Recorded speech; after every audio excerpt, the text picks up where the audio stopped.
తన మృదు మధుర స్వరంతో పాటలోని గమకాలను అవలీలగా పలికిస్తూ శ్రోతల్ని పరవశుల్ని చేయగల అద్భుత స్వరం తన సొంతం.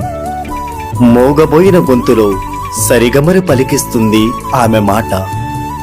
మోడువారిన కొమ్మలో చిగురింతలు కలిగిస్తుంది ఆమె పాట. ఆమె మరెవరో కాదు,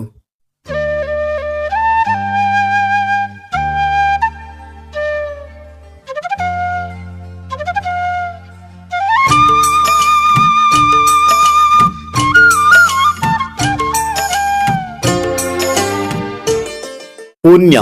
ఈ పేరు వినగానే స్వరమాధుర్యాల సాగరంలో దొరికిన ఆణిముత్యమేమో అనిపిస్తుంది. ఆమె పాట మండు వేసవిలో సైతం మంచు కొండల్లో సేద తీరుతున్న భావం కలిగిస్తుంది. పాటలోని పదాలను తన అద్భుత స్వరంతో ఆలపిస్తూ శ్రోతల్ల సైతం మంత్రముగ్ధులు చేసే సుమధుర గాత్రం తన సొంతం.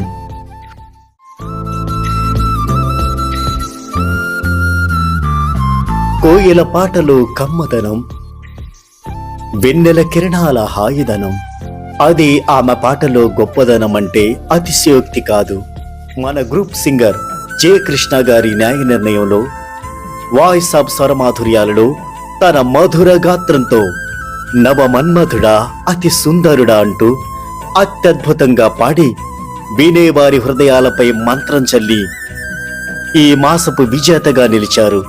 నవమన్మధుడా అతి సుందరుడా నువ్వు చూసిన ఘనుడు, అక్క ఎవరే అతగాడు, ఇట్టే నీ మనసును దోచాడు. కంగ్రాచులేషన్స్ పుణ్య గారు, మీకు స్వరమాధుర్యాల తరపున అభినందన మందారమాల. స్వరమాధుర్యాల సమూహంలో ప్రతిష్టాత్మకమైన కాన్సెప్ట్ గాన కోకిల. తనకు మరెవరూ సాటి కాదంటూ 29 సార్లు గాన కోకిలగా నిలిచి స్వరమాధుర్యాల సమూహంలో మకుటం లేని మహారాణి అయ్యారు. కంగ్రాచులేషన్స్ పుణ్య గారు. జె కృష్ణ గారి వాయిస్ ఆఫ్ స్వరమాధుర్యాలలో ఈ మాసపు విజేతలు శ్రీ కరుణకుమార్ గారు, శ్రీమతి పుణ్య గారు. అందుకోండి స్వరమాధుర్యాల సమూహపు అభినందన మందారమాల.